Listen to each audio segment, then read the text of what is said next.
et respectez les vœux que vous faites. Quand vous faites cette promesse-là à une femme, elle est un petit vase sacré qui devra donner naissance à un enfant et amener de nouveau la vie dans le monde. Alors, quand vous le lui promettez, vous devez l'épouser. Est-il trop tard pour tenir des réunions dans les prisons et pour faire une œuvre de ce genre, afin de servir de témoignage et ainsi essayer de gagner des âmes? Aussi, devrait-on vendre tout ce qu'on possède maintenant, comme le Seigneur revient dans si peu de temps? Eh bien, comment est-ce que vous...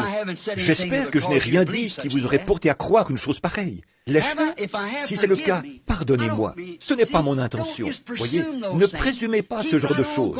Allez de l'avant et continuez à prêcher, avoir des réunions dans les prisons, amenez tout le monde. Et regardez un peu, les adventistes du 7e jour, ici, il n'y a pas longtemps, environ 50 ou 60 ans. J'ai vu ça dans le Courier Journal. Je l'ai quelque part dans une malle. Un grand article dans le Courier Journal. Là, ils avaient déployé ces espèces d'ailes. C'est quand ils se donnaient le nom de milléristes, avant de devenir les adventistes du 7e jour. Il y avait toute une page du journal Courier, ici à Franklin, au Kentucky. Là, ils avaient tous vendu leurs propriétés et ils avaient fixé une certaine date. Et ils avaient prouvé par l'écriture que Jésus allait venir à cette date-là. Alors, ils sont montés là, avec leur harpe et tout, ils sont allés s'installer sur le sommet de la colline. Le lendemain matin, ils sont redescendus. La rosée avait rabattu toutes les plumes et ils sont redescendus tout démontés. Voyez, il s'agit de sectes et de choses semblables.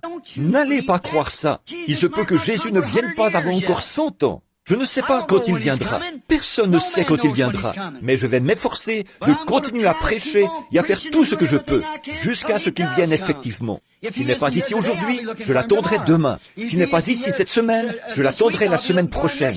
Et s'il n'est pas ici dans les 10 prochaines années, et que je vive jusque-là, je l'attendrai dans les 30 prochaines années.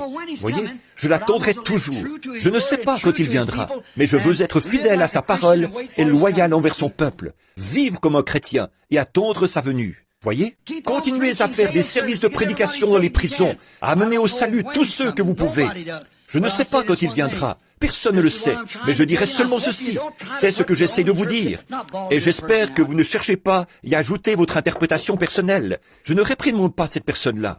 Que Dieu vous bénisse, frères, sœurs, qui que vous soyez. Il me semble que c'est quelqu'un qui n'est pas d'ici, parce que c'était sur une carte postale qui venait, je crois, de Denver, de le Colorado. Et oui, de Pikes Peak, dans le Colorado. Alors il se peut que ce soit quelqu'un qui l'ait envoyé par la poste. Mais c'est tout à fait en ordre. Ils pourront peut-être se procurer la bonde.